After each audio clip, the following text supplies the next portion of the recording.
Alright, well, I wanted to do a quick introduction to Holonics, something I talk about a lot, but most people don't seem to understand. So, it's a study of systems based on the autonomy and cooperation of parts.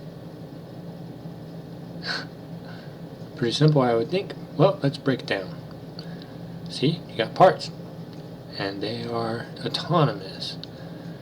They each have that attribute of independence, but they're also cooperative. They are all interconnected and working together as part of a cohesive whole or a system. Individually, they stand alone. Together, they create the whole. Now, this is good for production systems, and I wanted to make this video because I was lucky enough to get a follower that I highly admire, Kiyoshi Suzaki, who wrote The New Manufacturing Challenge. And in terms of industrial engineering, he's one of my favorites.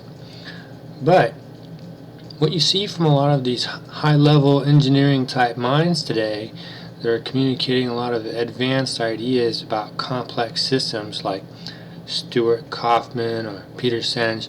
They're putting a lot of attention to simplifying the models down so that they're understandable for people, so that they can actually go ahead and make an impact in the systems they're working with.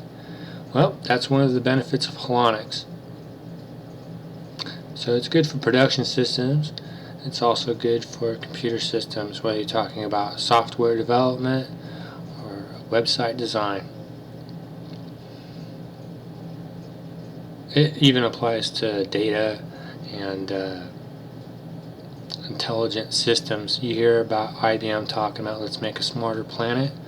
Well, a lot of that has to do with, instead of having central command architectures, using local logic. It's good for biological systems.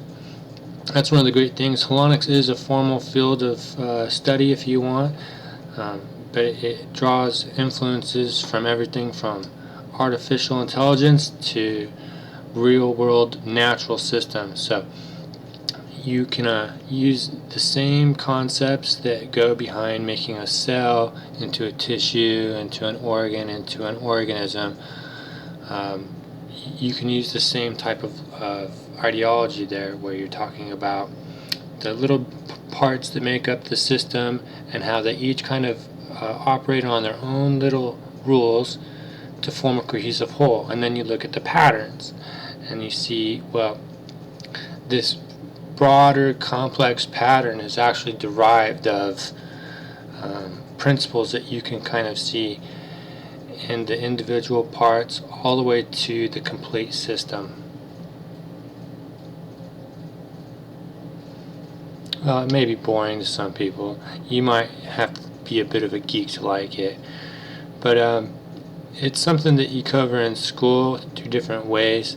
Like logic, you take a course in logic, which is highly in demand nowadays with computer programming, infographics if you want. It's a simple way to communicate information, a simple way to communicate complex ideas. Well, I have a hobby, and I really like to use this for my development of a system of play I'm developing in soccer.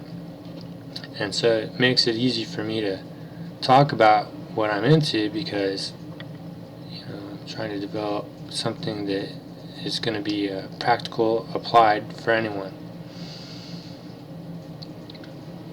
Now, I was checking out my LinkedIn newsfeed the other day, and it was just driving me nuts that it was generating random results for me in my newsfeed because I didn't have a lot of time.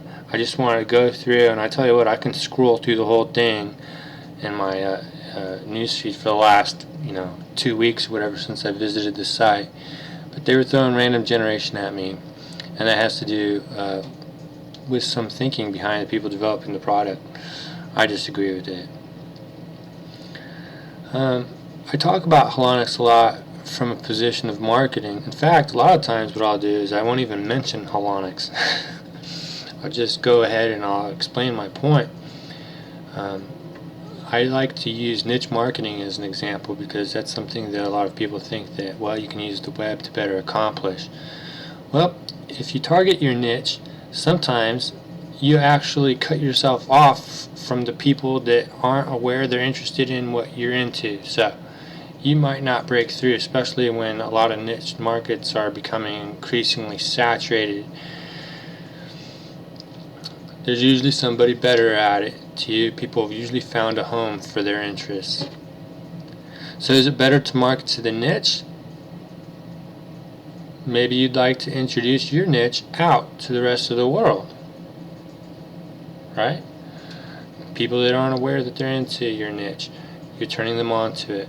Maybe you'd like to, promote your niche to the broader market because you want to sell them something, say, hey, come visit us, for example.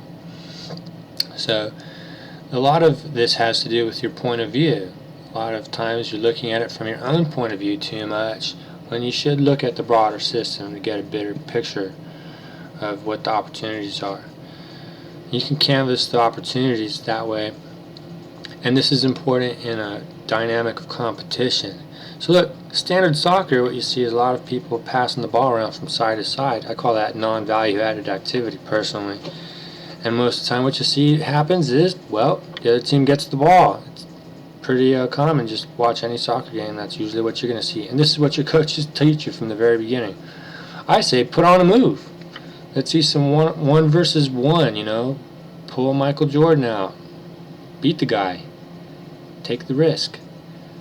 Now, this does require some superior skill, and it takes a bit of courage, and most importantly, it requires a better concept of teamwork. If you're going to take the risk, then you want your team to back you up when you do it.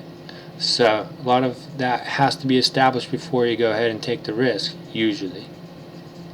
This applies perfectly to competing in the modern business environment, where it's becoming increasingly complex, volatile, and competitive.